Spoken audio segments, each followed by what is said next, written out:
যে আল্লাহর দিকে ঝুঁকে আসে, কিছুটা এগিয়ে আসে, তো আল্লাহ তাআলা বলেন আমি তার চাইতে এগিয়ে হেদায়েত দিয়ে দেব। তুমি আসবা এক বিগত, আল্লাহ বলে বান্দা আমি আসবো এক হাত। তুমি আসবা এক হাত, আমি আসবো দুই হাত। তুমি আসবা হাঁটতে হাঁটতে, আমি আল্লাহ রহমত মাগফিরাত নিয়ে আসবো দৌড়তে দৌড়তে। এই জন্য বান্দা যদি একটু আগায়, মানে একটু আগ্রহ দেখায়, তাহলে আল্লাহ তাআলা তার চাইতে বেশি দয়া দিয়ে বান্দাকে বদলায় দেয়, হেদায়েত দিয়ে দেয়। এই জন্য এটা খুব গুরুত্বপূর্ণ। যদি কেউ অমনোযোগিতা, বিমুখ, অবজ্ঞা করে, তো আল্লাহ তাআলা ভীষণ নারাজ হন। কোরআন শরীফে আছে ওমান আযলামু মিম্মান যুক্কিরা বিআয়াতি রাব্বিহি সুম্মা আ'রাযা আনহা। আল্লাহ তাআলা বলেন আমার আয়াত যার সামনে পেশ করা হলো, অথচ সে তার থেকে বিমুখ, মুখ ফিরায় নিল, অবহেলা করলো, অবজ্ঞা করলো, আল্লাহ তাআলা বলে তার চাইতে বড় জালেম, আযলাম, তার চাইতে বড় জালেম আর কেউ হইতে পারে। এরপরে আল্লাহ আরো সাংঘাতিক কথা বলছে, ইন্না মিনাল মুজরিমিনা মুনতাকিমুন। আল্লাহ তাআলা বলেন এমন অপরাধী, এমন পাপীর কাছ থেকে আমি আল্লাহ নিজে প্রতিশোধ নেব। মুনতাকিমুন মানে আমি প্রতিশোধ গ্রহণ করি, তোরে আমি দেখে ছাড়ব। তুমি বান্দা আমার কালাম শুনতেছিলা, পড়তেছিল, বলতেছিল, তুমি কোনোই মনোযোগ দিলা না, ঠিক আছে, তোমার আমি দেখেছি। আল্লাহর সাথে কেউ পারবে তো? কথা বলেন না, এটা খুব গুরুত্বপূর্ণ। এজন্য আল্লাহর কথা মনোযোগ দিয়ে শুনতে। এজন্য দেখেন না ওলামায়ে কেরাম সবসময় বলে যে আজান হলে চুপ হয়ে যাইতে হয়। কেন? আজান শুনতে হয় মনোযোগ দিয়ে, আজানের জবাব দিতে হয়। বিশেষ করে সবগুলো আজান না হোক, কমপক্ষে ব্যক্তি তার কাছাকাছি যেটাতে সে নামাজ পড়ার নিয়ত করে, ওই আজানের জবাব দেওয়া। এই জন্য তার মানে হলো আল্লাহর নাম শুনলে বান্দার পুরা মনোযোগ সেদিকেই ফেরানো উচিত, সেদিকেই ফেরানো উচিত। কোরআনুল কারীমের মধ্যে আল্লাহ তাআলা বলেন ইন্নামাল মুমিনুনা আল্লাযীনা ইযা যুকিরাল্লাহ ওয়াজিলাত কুলুবুহুম। আল্লাহ তাআলা বলেন নিশ্চয়ই আমার মুমিন বান্দা তারা যাদের সামনে আমি আল্লাহর নাম যখন নেওয়া হয় তো তাদের অন্তরাত্মা কেঁপে ওঠে, দিল কাইপা ওঠে যে হায় আমার মালিকের নাম নিয়েছে, আমার আল্লাহর নাম নিয়েছে। এজন্য এটা বহুতই গুরুত্বপূর্ণ, বহুতই গুরুত্বপূর্ণ যে আল্লাহর কালাম শুনলে চুপ হয়ে যাও, মনোযোগী হও। ইদা কুরি আল কোরআন ফাসতামিউ লাহু ওয়া আনসিতু। আল্লাহ তাআলা বলেন যখন তোমাদের সামনে কোরআন পড়া হয় তো তোমরা দুইটা কাজ করো। ফাসতামিউ লাহু, এক নাম্বার মনোযোগ দিয়ে শুনো, ওয়া আনসিতু, দুই নাম্বার চুপ থাকো। তাহলে কি হবে? আল্লাহ তাআলা বলেন লাআল্লাকুম তুরহামুন, তৎক্ষণাৎ তোমাদের উপরে আল্লাহ তাআলার পক্ষ থেকে রহমত বর্ষিত হবে। তাফসীরের মধ্যে লিখছে রহমত বর্ষিত হবে মানে কি? মানে হলো আল্লাহ তাআলা তোমাকে ইবাদতের তৌফিক দান করবে, আল্লাহকে মানবার তৌফিক দান করবে। এটা হলো সবচেয়ে বড় দয়া। এই জন্য ভাই আমার এবার একটা অনুরোধ আছে, অনুরোধটা একটু কষ্ট মনে হবে এখন, বাকি অনুরোধটা হইল যতগুলো ছেলের হাতে মোবাইল এগুলো সব বন্ধ করে ফেলতে হবে, নামায়ে ফেলতে হবে। সরাসরি আমাদের চেহারার দিকে তাকায়া নওজোয়ান তোমরা আল্লাহর ওয়াস্তে এই ভাইয়ের কথাটা শোনো, আমার দিকে তাকায়া শোনো, এতে বরকত হবে ভাই। এই মোবাইল অজস্র ওয়াজ, আমি না শুধু হাজার হাজার বক্তাদের ওয়াজ মোবাইলের মধ্যে লাখ লাখ আছে, অভাব নেই। কাজেই মোবাইলে দেখার জন্য অন্য সময় সুযোগ হবে, কিন্তু এখন আমরা যেহেতু আসছি, আমি বললাম না কোনোভাবেই আমি মিলাইতে পারতেছিলাম না। আমার এশার নামাজের পরে মুসাগারা বয়ান, আমার লাস্টে শাহেদা গোপ মাদ্রাসায় বয়ান আজকেই। তো আমি এরপরেও বলছি যে আমি এই মাগরিবের টাইমে একটু সময়, এইবার এখানে আসলাম। ছেলেদেরকে আমি বলছি যে ইনশাল্লাহ সামনের বছর আল্লাহ চাহে তো হায়াতে বাঁচলে তোম করে ভবিষ্যতে আরটু সুযোগ মতো টাইম পরে মিলাই দেন। এই জন্য ভাই প্রত্যেকেই ব্যস্ত, এই জন্য আমি অনুরোধ করলাম সবগুলো ছেলে নিজেদের হাতের এই মোবাইলটা বন্ধ করে মোবাইলটা সেফে রাখো যাতে চুরি না হয়। তো এইভাবে রাইখা দয়া করে ভাই আল্লাহর কোরআনের ছোট্ট ছোট্ট 8টি আয়াত, একটি সূরা আমি পড়ছি কোরআনুল কারীমের, সূরাটার মধ্যে 8 আয়াত, ছোট্ট সূরা।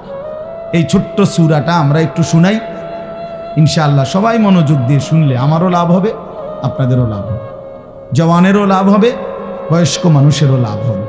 পর্দার আড়ালের যারা মা বোন আছেন আপনারাও শুনলে লাভবান হবে। আল্লাহর কোরআন আমাদের জন্যই, আল্লাহ তাআলা এটা আমাদের জন্যই নাজিল করেছেন, আমাদের হেদায়েতের জন্য, আমাদের রাহনুমাইয়ের জন্য।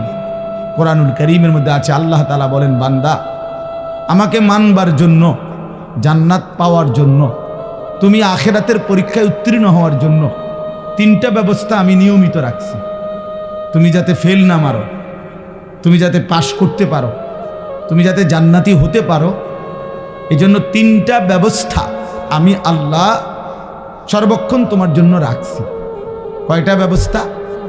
1 নাম্বার, আমি আল্লাহ তাআলা তোমাকে যতগুলো হুকুম করেছি, যতগুলো নিষেধ করেছি, প্রতিটা হুকুম এবং প্রতিটা নিষেধ পালন করা এবং বর্জন করার, ছেড়ে দেওয়ার শতভাগ যোগ্যতা আমি আল্লাহ তোমার দেহের মধ্যেই দিয়েছি। আমাকে মানার যোগ্যতা সম্পন্ন একটা শরীর দিয়েই আমি আল্লাহ তোমাকে বানাইছি। এমন একটা হুকুম নাই আমার যেই হুকুমে এমন যেটা পালন করার কোনো সক্ষমতাই নাই শরীরে, অথচ আমি আল্লাহ বিধান দিছি, এটা হতেই পারে। বুঝেন নাই কথাটা? যেমন মনে করেন আল্লাহ তাআলা বলছেন রুকু করো, কিন্তু এখন আমার কোমরই বাঁকা, তো আমি কেমনে রুকু করব? তাইলে না এটা জুলুম হইতো যে এটা একটা কথা বললেন, আমার কোমরটাই বাঁকা হয় না, আমি ওই ভাই লাইট এটা জ্বালায়ও না, এটা ফালতু কোথাকার বেটা।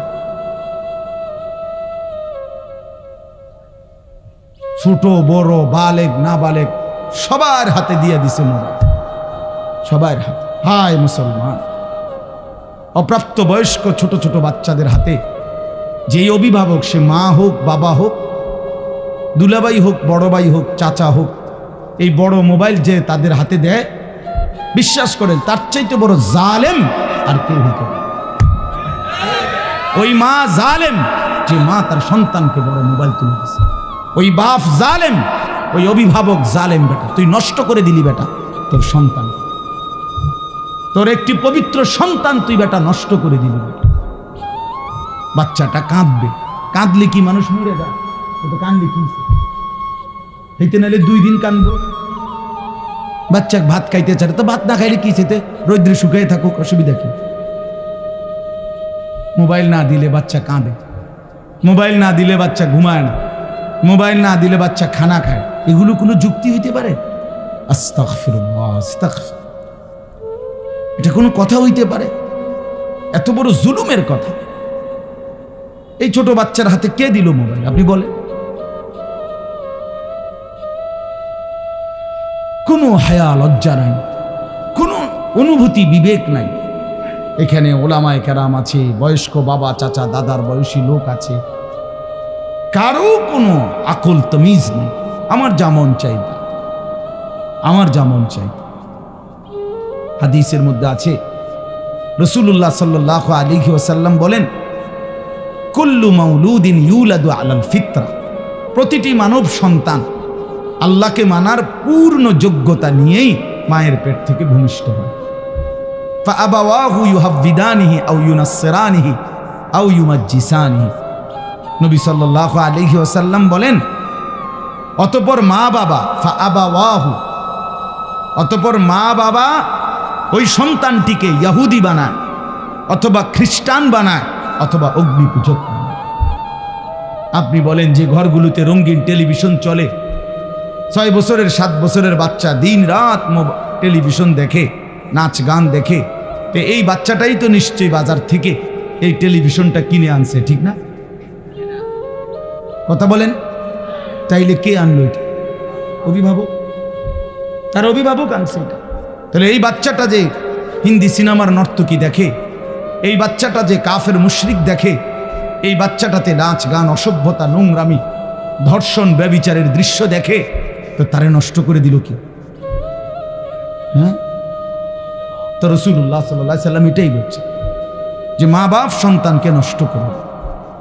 যে বাবার মুখে বিড়ি সিগারেট, সে তার সন্তানকে উপদেশ দিবে কিভাবে? যে বাবা মা কোনোদিন ফজরের নামাজ পড়ে না, এই অপদার্থ মা বাপ তার সন্তানকে শিখাবে কি? যে বাবা কথায় কথায় গালি দেয়, গালি ছাড়া তার মুখ দিয়া কথা বাইর হয় না, এই অসভ্য লোক, সে তার সন্তানকে আখলাক শিখাবে কি? বলেন মিয়া, সে কি শিখাবে? মুখে বিড়ি খাইতে খাইতে ফুল ও থরালে করে মানুষ কি মানুষ হইতো? হেইতে জিগাই যে ওই বাচ্চা যদি জিগা আব্বা আমনের মতনই হইতাম, বিড়ি হই না। যদি বলে না ফুত আমার মতো হইস না, তো যে হুজুর যদি ছেলেটা যদি জিগায় যে আমনের মতো না হইলে যার মতো হইতাম তার মতো আমনে সহ হইলে অসুবিধা কি? চলেন বাপ ফুত দুজনই আব্দুল কাদের জিলানির মতো হই। বুঝেন নাই কথাটা? চলেন বাপ ফুত দুজনেই বদলায় যাই। এটা জরুরি বিষয়। হাসি দিয়ে উড়ে দাও। অভিভাবকের হাতে আল্লাহ বাচ্চাকে দিছেন। গরু ছাগলের বাচ্চা অভিভাবক লাগে না। গাভীর বাচ্চা 2 বাজার পরে গাভী বেচ চালায়, কোনো অসুবিধা নাই। এই গাভী বাচ্চা বাছুর দৌড়াইয়া মরে এক তার জিন্দিগি পার হয়, অভিভাবক লাগে না, এনে শিখানোর কিছু নাই। কিন্তু একজন বাচ্চা, মানুষের বাচ্চার উপরে বাবা মা চাচা জ্যাঠা মামা ফুফা খালু দাদা দাদি নানা নানি বড় ভাই বড় বোন এতগুলো মানুষ দেওয়ার পরে ছেলেটা নষ্ট হয়ে গেল কেন? এতগুলো অভিভাবক, আস্তাগফিরুল্লাহ, এরপরও সে নষ্ট হয়ে গেল, সম্পূর্ণ নিজের মতো করে চলে ফিরে। এটা কি ধরনের কথা বাপ? এর চাইতে বড় আশ্চর্য কথা আর কি হইতে পারে? এতগুলো অভিভাবকের বাঁধন থেকে ছুটে গিয়ে সে এখন নিজের মতো চলে। আল্লাহ আমাদেরকে বুঝ দান করে। এই জন্য এটা জরুরি বিষয় মনে রাখে। রাসূলুল্লাহ সাল্লাল্লাহু আলাইহি সাল্লামের, আপনারা সবাই জানেন, রাসূলুল্লাহ সাল্লাল্লাহু আলাইহি সাল্লামের কলিজার টুকরা ছিল হাসান হুসাইন রাদিয়াল্লাহু তাআলা আনহুমা। এই 2 নাতি নবীর কলিজার টুকরা ছিল, ঠিক না বলেন? রাসূলুল্লাহ সাল্লাল্লাহু আলাইহি সাল্লাম বলছে হুমা রাইহানাতাই ফিদ দুনিয়া। হাসান হুসাইন এই 2 জন হলো আমার দুনিয়ার সুগন্ধি ফুল। মানুষ যেমন ফুলের ঘ্রাণ নেয়, আতরের ঘ্রাণ নেয়, আমি আমার হাসান হুসাইন থেকে ঘ্রাণ নেই, সুঘ্রাণ নেই। এরকম আদর করতেন। সেই আদরের নাতি আল্লাহ নবীর কাঁধে উঠতেন, ঘাড়ে উঠতেন, কোলে নিতেন। কিতাবের মধ্যে আছে রাসূলুল্লাহ সাল্লাল্লাহু আলাইহি সাল্লাম ওনাদেরকে কোলে বসাইয়া জুমার খুতবা দিতেন, এমনি বয়ান করতেন, মানে এতটা আদর করতেন, এতটা আদর করতেন। হযরতে হাসান মসজিদে ঢুকছেন, আল্লাহ নবী সাল্লাল্লাহু আলাইহি সাল্লাম দেখেই আগায়া গিয়া নাতিকে কোলে তুলে নিছেন। এত আদরের পরেও আমার বলার উদ্দেশ্য হলো, একদিন হযরতে হাসান মানে বড়জন, ওনারে নবীজি একদিন দেখছেন মসজিদে নববীর বারান্দায় কতগুলো খেজুর ছিল, খেজুর রাখছে, সদকার খেজুর, মান্নতের খেজুর কেউ একজন রাখছে। তো নবীজি সেগুলো এখনো বন্টন করে নাই, মানে দিবে, অভাবী দরিদ্রদের জন্য বন্টন করবে, মাত্র থুইছে আর কি, এখানে আইনি। এই সময় হযরতে হাসান, তিরমিজির হাদিস, হযরতে হাসান আইসা একটা খেজুর মুখে দিছে। ছোট মানুষ তো একটা খেজুর কি করছেন, নবী সাল্লাল্লাহু আলাইহি সাল্লাম এটা দেখছেন। সাথে সাথে আল্লাহ নবী সাল্লাল্লাহু আলাইহি সাল্লাম ওনার সামনে গিয়ে বললেন কাখ কাখ, আরবি শব্দ, মানে ওয়াক ওয়াক, মানে এটা ফেলাও ফেলাও, হাতের ইশারা দিয়ে বুঝাইলেন মানে এটা ফেলাও। ফেলে দিছেন উনি, হযরতে হাসানের মুখ থেকে এটা ফেলে দিছেন। ফেলে দিয়ে বলছেন আমা তাআলাম ইন্না লা নাকুলু সাদাকা, নাতি তুমি কি জানো না আমরা নবী বংশ, হাশেমি বংশ, আমাদের জন্য সাদকা মান্নতের জিনিস খাওয়ার অনুমতি নাই। রাসূলের বংশের জন্য মান্নতের জিনিস খাওয়ার কি নাই, অনুমতি নাই। এটাই মাসাল, হাশেমি বংশ না। তো এজন্য আল্লাহ নবী সাল্লাল্লাহু আলাইহি সাল্লাম ওনার মুখ থেকে এটা ফেলে দিছেন। আচ্ছা আপনি এবার ভাবেন তো, নবী সাল্লাল্লাহু আলাইহি সাল্লামের ঘরে কি তখন খেজুর ছিল না? কথা বলেন না কেন? তো বাচ্চা মানুষ একটা খেজুর খাইছে, উনি যদি নিজের ঘরের থেকে আরো 10টা খেজুর আইনা দেয়, অসুবিধা কি বলে? কোনো সমস্যা নাই। কিন্তু সন্তান, এই নাতি, খেজুর তো আইনা দেওয়া যাবে, কিন্তু সে আখলাক শিখবে কিভাবে? সে দিন শিখবে কিভাবে? আহলাক তো দেখানো যাবে, আদর তো দেখানো যাবে, কিন্তু সে শিখবে কিভাবে তাইলে? হ্যাঁ, তার শিক্ষাটা হবে কিভাবে তাইলে? যে না, বাচ্চা মানুষ একটা খেজুর জন খাইয়েই ফেলছে, তো আমি আরো 10টা খেজুর আইনা দিয়ে যাই, তো এটা না দিলেন আপনি, কিন্তু সে শিখবে কিভাবে? তার মনে পড়বে কিভাবে? সে দিন শিখবে কিভাবে? আখলাক শিখবে কিভাবে? এই জন্য এটা জরুরি বিষয়। কথাটা প্রসঙ্গ দেখে আমি লম্বা করলাম। এটা জরুরি বিষয় বাপ। সন্তানের আখলাক এটা মানুষের সবচেয়ে বড় সম্পদ। রাসূলুল্লাহ সাল্লাল্লাহু আলাইহি ওয়াসাল্লাম বলেন, মা নাহালা ওয়ালিদুন ওয়ালাদাহু মিন নুহলিন মিন আদাবিন হাসান। কোন পিতা মাতা তার সন্তানের জন্য সবচেয়ে বড় কি রেখে গেল? নবীজি বলেন, সবচেয়ে উত্তম কি রেখে গেল মা বাপ? আমার বাবা মা তো মরে গেল, কিন্তু সন্তানের জন্য রেখে গেল কি? সবচেয়ে বড় যা রেখে গেল, আল্লাহ নবী সাল্লাল্লাহু আলাইহি সাল্লাম বলেন, আদাবুন হাসান, উত্তম আদব, উত্তম আখলাক, উত্তম জিন্দেগি যে তার সন্তানের গড়ে দিয়ে গেল। আল্লাহর কসম, নবী বলছে, সেই মা বাপ তার সন্তানের জন্য সর্বোত্তম জিনিস দিয়ে গেল। সোফা দিয়ে গেছে, এটি থাকতো না। আমনে ময়রা 20 বছরের মাথায় কবর থেকে আইসা দেখেন আমনের নিজের ঘরে আমনের ফার্নিচার একটাও নাই। হ্যাঁ, যদি জিজ্ঞাসা করেন নাতি পুত আমি যে বানাই দিছিলাম হেইটি কই, হে বলবে আব্বা এটি অন চলে না, আমনের সোফা এটি ফিসা দিয়ে ফিটটা হালাই দিছে, এটি অন চলে না, এটি বার্নি শিখতে গেছে, কোনা ভাঙ্গিয়া গেছে, নতুন, পিছনের গুলো চলে না। দুনিয়া যতই সাজাই দিয়া যান, আপনার পরে এই দুনিয়া এগুলো থাকবে না, এগুলো থাকবে না। আমার দাদা মৃত্যুর ঠিক 12 বছর পরে আমি আমার বড় জ্যাঠাকে বলছিলাম, আমার দাদাও বড় সম্পদওয়ালা ছিলেন, 10 গ্রামে নামি দামি মানুষ ছিলেন আমার দাদা। হালের বলদ ছিল দাদার অনেক, বড় গৃহস্থওয়ালা ছিলেন, জমি জামা চাষাবাদ করতেন, অনেক বড় বাড়ি। ঠিক গুনা 12 বছর পরে আমার বড় জ্যাঠাকে বলছিলাম, জ্যাঠা আমার দাদার রেখে যাওয়া এত বড় বাড়ির স্মৃতিস্বরূপ আপনার কাছে আছে এমন একটা কিছু আমারে দেখান। একটা লবণের বাটি, কাচের প্লেট, একটা গ্লাস, জগ, মগ, কিছু একটা। বিশ্বাস করেন আমার জ্যাঠা চোখের পানি ছেড়া দিছে, দেখে বলছে, ভাতিজা তোরে দেখাইবার মতো আমার বাপের কোনো কিছুই আমার কাছে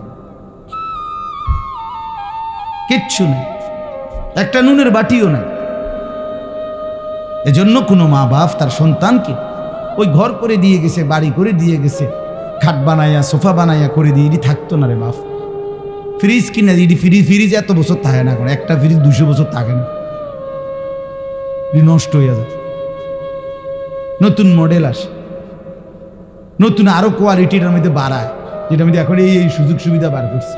তো এখন মহিলা এই যে শুরু করবো ফ্যান যে এটার মধ্যে বরফ হয় না, এটা আগেরটি বদলাই, এটা কেনেন যে এটা এখন এটার মধ্যে বরফ হয় না, মানে বরফ জমে না আর কি, এমনি ঠান্ডা থাকে, একই নন ফ্রস্ট না কি জানি। তাইলে প্রতিনিয়ত মডেল বদলায়, দুনিয়া বদলে যায়, কিন্তু সেজদা বদলায় না। আজকের এই এক সেজদা, আল্লাহর কসম, রব্বুল আলামিন হাশরের ময়দানে জান্নাতে আল্লাহ তাআলা নিজ হাতে বলবে, বান্দা এটা তোমার এই সেজদার পুরস্কার।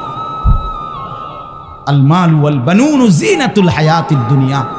আল্লাহ তাআলা বলেন, সম্পদ, সন্তান এগুলো শুধুই কেবল দুনিয়ার সৌন্দর্য। ওয়াল বাকিয়াতুস সালিহাত, বাকি থাকবে একমাত্র আস-সালিহাত, সমস্ত নেক আমল, সমস্ত নেক আমল, সমস্ত নেক আমল। দুনিয়ার সবটাই শেষ হবে বান্দা, কিন্তু সেজদা, জিকির, তেলাওয়াত, তাসবিহ, কান্নাকাটি, তাহাজ্জুদ, আওয়াবিন, ইশরাক, দান, সাদাকা, গুনাহ থেকে বাঁচা, এটাই টিকে থাকবে একেবারে অনন্তকাল, আখিরাত, জান্নাত পর্যন্ত। এই জন্য অনুরোধ করলাম, সন্তানরে নষ্ট করেন না, সন্তানরে বরবাদ করেন না, সন্তানকে দিন শিখাবেন। একজনও একটা বাচ্চাকেও, ছেলে কেউ না, বাপ মেয়ে কেউ না, কাউকে বঞ্চিত করেন। মুসলমানের ঘরে জন্ম নিয়া কোন মুসলমানের বাচ্চা যদি আল্লাহর কোরআন পড়তে না পারে, তার চাইতে বড় বদনসিব, দুর্ভাগ্য আল্লাহর কসম আর কিছু হইতে পারে। মালিকরে চেনে না, সেজদা চেনে না, আল্লাহর কালাম পড়তে পারে না। হায় বেটা, তুমি তোমার সন্তান কি বানাইলা? এই অমানুষ কেন বানাইলা? কি করলা জীবন, কি করলা জীবন? এই জন্য একজনও নিজের একটি সন্তানকেও আল্লাহর কোরআন থেকে বঞ্চিত করবেন না, নামাজ থেকে বঞ্চিত করবেন না। চেষ্টা করবেন, চেষ্টা করেন যে হুজুর চেষ্টা করছি, 50 বার বলছি না, 50 বার বলার পরে আর বলতে হয় না, এই সিদ্ধান্ত আপনারা কে দিছে? কথা বলেন। 3 বছর চেষ্টা করছি হুজুর, তারে মানুষ করতে পারলাম না, তো 3 বছর পরে ছেড়ে দিতে হয়, মানে আর বলতে হয় না। এই ফয়সালা কে দিল? চেয়ারম্যান আপনি সিদ্ধান্ত দিচ্ছেন না, কে দিল বলেন? এটা কে ফয়সালা দিল? কথা বুঝেন নাই আমার? যে আমি আমার বউরে হুজুর 2 বছর ধরে কইছি পর্দা করতো, বেড়ি করে না, তাছে ঠিক আছে পর্দা করে না, তো 2 বছর পরে আর বলতে হবে না, এই অনুমতি কে দিল? এমন কোন অনুমতি কেউ পক্ষে দেওয়ার ক্ষমতা আছে কারো? তো 950 বছর এক টানা নূহ আলাইহিস সালাম মানুষকে আল্লাহর দিকে ডাকছে। 950 বছর, 950 বছর মামুর বাড়ির কথা না। 950 বছর আর 950 টাকা এক কথা না। 950 টাকা মানে তো 50 টাকা কম, 1000 টাকা। কিন্তু 950 বছর আমরা এক একজনের বাপ দাদা 14 গোষ্ঠী কয়জনের হায়াত মিলাইলে 950 বছর গোনেন, বইয়া বইয়া গোনেন, 60-70 করে মিলান, তাইলে 950 বছর এক টানা তিনি আল্লাহর দিকে ডাকছেন। কিন্তু 950 বছর পরেও যেদিন নৌকাটা ছেড়ে দিবে, তুফানের পানি উঠে গেছে, পানি দেখা যায়, ওয়াফারাত্তান নূর, চুলার মধ্য থেকে পানি উঠে গেছে, পানি বের হয়ে গেছে, নৌকা উনি ছেড়ে দিবে, ওনার লোকগুলোরই উঠাইয়া ফেলছে নূহ আলাইহিস সালাম। আল্লাহর কসম কোরআনে আছে, হযরত সূরা হুদের মধ্যে আল্লাহর নবী নূহ আলাইহিস সালাম এই শেষ মুহূর্তে পানি আসতেছে, নৌকা ছেড়ে দিবে, এই সময়ও নিজের কাফের ছেলে কেনান তারে ওই মুহূর্তেও আল্লাহর দিকে, ঈমানের দিকে শেষ মুহূর্তে বাঁচাবার চেষ্টা করছে। ইয়া বুনাইয়ার কাম মা'ানা, ছেলেটাকে বলছে বাপ আয় না, কালেমা পড়ে ঈমান পড়ে শেষবারের মতো বলছি বাপ আমার নৌকায় উঠে আয়, ডুবে যাবি বাপ। ছেলেটা বলছে না বাবা আমি উঠবো না, আমি তোমার ঈমান আনবো না। নূহ আলাইহিস সালাম বললেন তুই তো পানিতে ডুবে যাবি বাপ। ছেলেটা বলল সাআবি ইলা জাবালিন ইয়াসিমুনি মিনাল মা, কোরআন শরীফের আয়াত। ছেলেটা বলল ওই উঁচা পাহাড়ে গিয়ে আমি আশ্রয় নেব, তোমার খোদার পানি এত উপরে উঠবে না। কত বড় ফাজিল! কার সাথে সে যুক্তি দেখাচ্ছে? আল্লাহ পাকের সাথে। দেখেন এত বড় কথা বলছে যে আল্লাহ পানি এত দূর যাবে না, আমি পাহাড়ের উপরে উঠে বাইচা যাব পানি থেকে। তখনও নূহ আলাইহিস সালাম রাগ করে নাই, শরীফ আছে, তিনি আবার বললেন লা আসিমাল ইয়াউমা মিন আমরিল্লাহ, না রে বাপ আজকে আল্লাহর আযাব থেকে কেউ বাঁচাইতে পারবে না। এরে বাপ ভুল করিস না বাপ, ওই পাহাড়ে উঠেও বাঁচবি না। ছেলেটা কোনোভাবেই শুনে না। আহা, তাফসীরের মধ্যে আছে নূহ আলাইহিস সালাম হাত ধরে টান দিছে, বাপ আয় না, কালেমাটা পড়, শুধু আমার নৌকায় উঠে চলে আয়, বাইচা যাবি বাপ। এভাবে যখন বাপে টানতেছে, ছেলে ছুটে যাইতে চাইতেছে, কোরআন শরীফে আছে ওয়াহালা বাইনাহুমাল মাউজ, ঠিক এই সময় একটা ঢেউ আইসা একটা ধাক্কা দিছে, বাপ আর পুত জীবনের তরে আলাদা হয়ে গেছে। ফাকানা মিনাল মুগরাকিন, তখন ছেলেটা ডুবে যাইতে লাগছে। দেখেন এবার যখন হাত থেকে ছুটে গেছে, নূহ আলাইহিস সালাম নৌকা উঠা আর ছেলেটা পানিতে হাবুডুবু খাচ্ছে, মানে ডুবতেছে। এই সময়ও এবার তো আর ধরবার সুযোগ নাই, তারে আর ডাকবার সুযোগ নাই।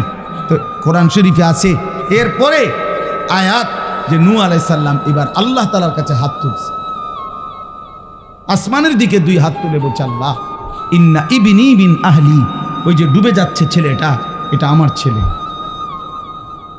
এই মাওলা, ছেলেটা আমার, ডুবে তো যাচ্ছে, আমি আর কি করতে পারি মাওলা, আমি আর কি করতে পারি? কিন্তু আমার মায়া তো যাচ্ছে না মাওলা, ও তো আমার সন্তান, ও তো এখন মরে যাবে, তো বেঈমান জাহান্নামী হয়ে যাবে মাওলা, আমি কেমনে সইব আমার সন্তানের আগুন? এই তখন কোরআন শরীফে আছে আল্লাহ তাআলা ডাক দিয়ে বলছে, ইয়া নূহ ইন্নাহু লাইসা মিন আহলিক, এই নূহ সাবধান, আর একবারও বলবা না এত বড় নাফরমান সন্তান তোমার সন্তান হইতে পারে না। ইন্নাহু লাইসা মিন আহলিক, এটা তোমার সন্তান নয়। ইন্নাহু আমালুন গায়রু সালিহ, এটা বেআমল, আর বেআমল কোন ইমানদারের সন্তান নয়। ফালা তাসআলনি, তুমি আর কিছু চেয়েও না আমার কাছে, হাত নামাও। এই তাফসীরের মধ্যে আছে এরপরে নূহ আলাইহিস সালাম হাত নামায় ফেলছে। তাহলে এক বাপ তার সন্তানকে ফিরাইবার জন্য চেষ্টা করছে মৃত্যুর শেষ মুহূর্তে। আমনে কোন তিনবার কইয়া চারবার বেলা হইতো না, অজাতের কি হইতো না? ও অজাত, অজাত নিয়ে এটা আমনের ফুট, তারে অজাত বললেন কেন?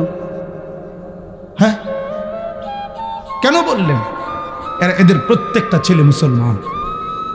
এই দেখেন চাচারা বাবারা যে কয়জন আছেন, কি পরিমাণ সন্তান আপনাদের আল্লাহর কথা শুনবার জন্য আসছে, কিন্তু আল্লাহরে সাক্ষী রেখা বলেন, তোমরা আমার কথায় কষ্ট নিও না দোস্ত, আমার চেহারা দেখলে তো বুঝাই যায় তোমরা অনেকেই, অধিকাংশই মাগরিবের নামাজ পড়ো না।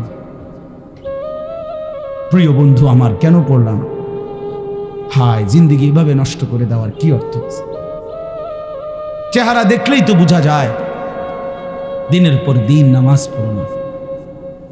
ফজরের নামাজ খোদার 365 দিন, এক বছর, 365 দিনে এক বছর, 365 দিনে কোনো দিন ফজরের নামাজ পড়লো না, কোনো দিন উঠলো না। হায়, মুসলমানের সন্তান এত বড় জানোয়ার কেন বলেন চাচা? মুসলমানের বাচ্চা ওই এভাবে আল্লাহরে কেমনে ভুলল? কোন মা তারে দুধ খাওয়াইলো, কোন বাপ তারে লালন পালন করো, ওই এভাবে আল্লাহকে ভুলে গেল কেন? 365 দিনে কোনো দিন মনে পড়বে না আল্লাহর কথা? কোনো দিন পড়বে না। আল্লাহ তাআলা কোরআন শরীফে আছে, আলাম ইয়ানি লিল্লাযীনা আমানু আন তাখশা কুলুবুহুম লিযিকরিল্লাহ। আমার বান্দা, এই ঈমানদার, আমি আল্লাহর ভয়ে, আমার স্মরণে, আমার জিকিরের জন্যে তোমার দিলটা নরম হওয়ার সময় আজও কি হয়নি বান্দা? আলাম ইয়ানি, 365 দিন পরেও যেন আল্লাহ ডেকে বলে, হায় বান্দা, তাহলে আর কোনোদিন আমাকে সেজদা দিবা না? আর কোনোদিন সেজদা দিবা না? ফাবিআইয়ি হাদিসিন বা'দাহু ইউমিনুন। কোরআন শরীফে আছে, আল্লাহ বলেন ফাবিআইয়ি হাদিসিন বা'দাহু ইউমিনুন। এরে ভাই, এর চাইতে আশ্চর্য কথা মালিকের আর কিছু হইতে পারে না। আল্লাহ তাআলা বলেন ফাবিআইয়ি হাদিস, এই বান্দা বিশ্বাস করো, 23 বছরে আমি 30 পারা কোরআন নাজিল করলাম, 30 পারা কোরআন নাজিল করলাম। আমার সর্বশ্রেষ্ঠ কথাগুলো আমি এই কোরআনের মাধ্যমে বললাম। এত বড় দামি কথা, আমার সবচেয়ে শ্রেষ্ঠ কথা, এতবার বললাম, এতবার বললাম, আকিমুসসালাহ, আকিমুসসালাহ, আকিমুসসালাহ। আল্লাহ বলে এই শ্রেষ্ঠ দামি কথা আমি আল্লাহর 80 বারের চাইতে বেশি আমি বললাম, নামাজ পড়ো, নামাজ পড়ো, নামাজ পড়ো। আল্লাহ হাসরের ময়দানে দোস্ত ছেলেরা, আল্লাহ জিজ্ঞেস করবে, বান্দা আর কতবার বললে, আর কেমনে বললে, আর কোন কিতাব নাজিল করিলে, আর কিভাবে বললে তুই আমার কথা মানতি বান্দা? ফাবিআইয়ি হাদিস।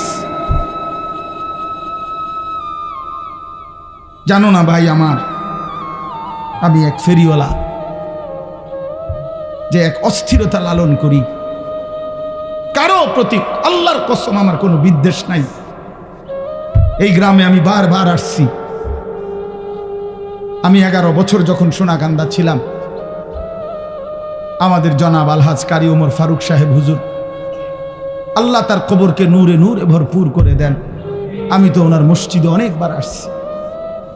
সেই যখন ফখরুদ্দিন সরকারের আমলে ওই যে ভোটার আইডি কার্ড হয়, এনআইডি কার্ড নতুন বানায় যখন আইডি কার্ড, তখন এই পুরা রোয়া চালার জিম্মাদার সুপারভাইজার আমি ছিলাম। আমার দায়িত্বে সমস্ত ছবি উঠাইছে। এই যেগুলো ওই যে আপনাদের প্রাইমারি স্কুলে সারাদিন আমি থাকতাম, সকালে আসতাম, সন্ধ্যায় যাইতাম। আমি ছিলাম এই পুরা রোয়াচালার সুপারভাইজার। সমস্ত এই একজন কর্নেল না কি যেন ছিল উনি, ওনার আব্বা বয়স্ক, হ্যাঁ হ্যাঁ হ্যাঁ, ওনার আব্বা ছিল তখন জীবিত, বুড়া মানুষ। ওনার ছবি উঠাইতে গিয়া যে কি কষ্ট হইছে, উনি বয়স্ক মানুষ, আমার মনে আছে।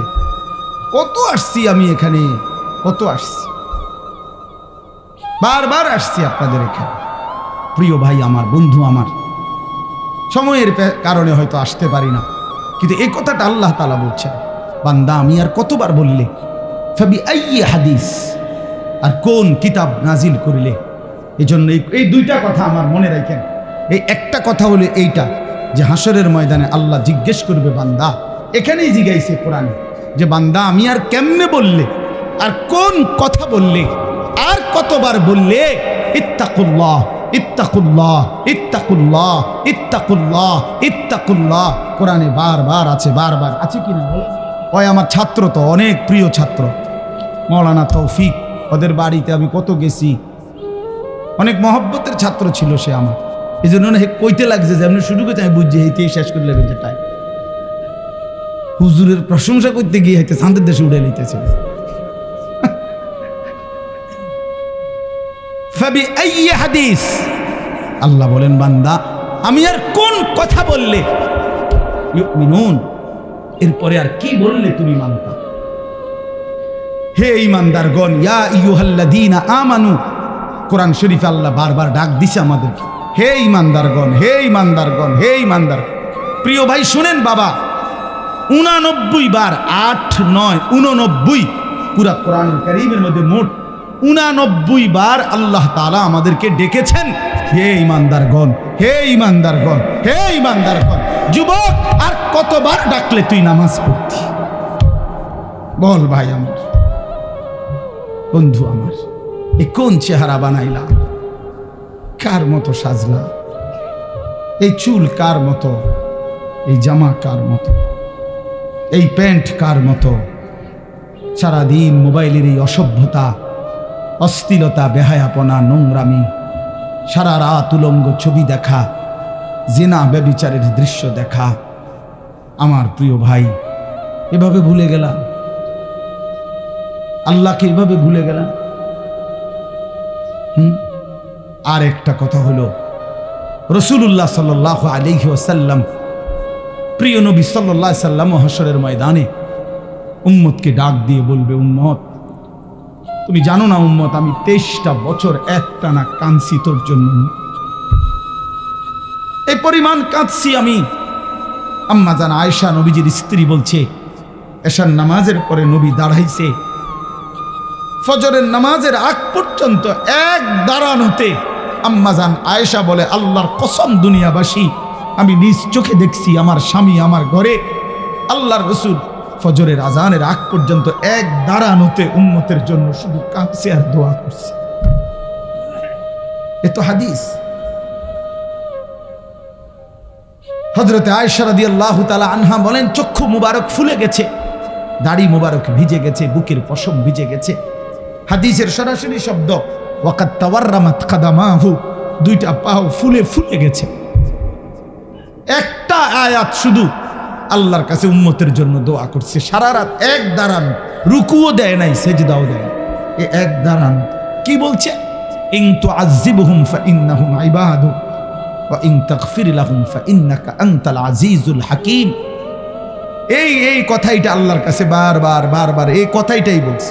কি অর্থ? কি অর্থ বলছে, আল্লাহ মাওলা, এই আমার উম্মত তো আপনার বান্দা, আমার উম্মতের অপরাধের কারণে, পাপের কারণে আপনি যদি তাদেরকে শাস্তি দেন, আযাব দেন, ইন তুআযিবহুম, আপনি যদি তাদেরকে আযাব দেন, আপনি দিতে পারবেন, ফাইন্নাহুম ইবাদুকা, কারণ এরা তো আপনার বান্দা, আপনি বানিয়েছেন, তো আপনি যাকে বানাইছেন আপনি তো তাকে ইচ্ছে করলে শাস্তি দিতে পারবেন, আপনারে বাধা দিবে কে? কিন্তু ওয়া ইন তাগফির লাহুম, ওফো, নবী চোখের পানি ফেলতে ফেলতে বললেন, কিন্তু মাওলা আপনি তো আমারে খুব ভালোবাসেন, আপনি তো আমারে অনেক আদর করেন, আমি আপনার হাবিব, আমি আপনার মাহবুব, আপনি আমার জন্য নাকি সব বানাইছেন, আমার দিকে চাইয়া যদি আমার উম্মতরে মাফ করে দেন, ফাইন্নাকা আনতাল আজিজ, তাইলে বলেন বন্ধু, বলেন মাওলা, আপনারে বাধা দিবে কে? আপনি তো সেই ক্ষমতাটাও রাখেন। আযাব দিলেও আপনারে বাধা দিবার কেউ নাই, মাফ করে দিলেও আপনাকে বাধা দেওয়ার কেউ নাই। দেন, মাফি করে দেন আমার উম্মত। এইভাবে কাঁদছেন 23 বছর, কাঁদছেন 23 বছর কাঁদছেন। প্রিয় ভাই, 23 বছর কাঁদছেন। রাসূলুল্লাহ সাল্লাল্লাহু আলাইহি ওয়াসাল্লামের কে নিয়ে ধাক্কাধাক্কি করার দরকার নাই। তুমিও ভালোবাসো, আমিও ভালোবাসি, তুমিও মহব্বত করো, আমিও মহব্বত করি। রাসূলুল্লাহ সাল্লাল্লাহু আলাইহি ওয়াসাল্লামকে ভালোবাসো। নবী সাল্লাল্লাহু আলাইহি সাল্লামের এক এক ফোঁটা চোখের পানির কদর করো ভাই। আল্লাহর নবী বলবেন, উম্মত 23টা বছর আমি কেঁদেছি। আমি নিজের পিঠ দেখাবে, আমরা কিতাবে পড়ছি, উর্দু কিতাবে আল্লাহর নবী বহু উম্মতকে নিজের পিঠ সরাইয়া দেখাবে, আমার উম্মত আমার পিঠটা দেখো, তায়েফের পাথরের আঘাতে আমার পিঠটা চালনির মতো ছিদ্র ছিদ্র হয়ে গেছে। আমি এই পরিমাণ পাথরের আঘাত সইলাম, আমি রক্তের দেহ ভাসায় ফেললাম, ক্ষুধার কষ্টে পেটে 2টা পাথর বাঁধলাম, উহুদের দান দান শহীদ করা রক্তে আমি বেহুশ হয়ে উহুদের ময়দানে পড়েছিলাম। আমার ঘরে 3 মাস চুলায় আগুন জ্বলে নাই, 3 মাস নবীর ঘরের চুলায় আগুন জ্বলে নাই। আম্মাজান আয়েশা কসম করে বলছে যে আমাদের কোনো বিবির ঘরে 3 মাস চুলায় আগুন জ্বলে নাই, আমরা শুধু খেজুর আর পানি দিয়ে জিন্দেগি কাটাইছি।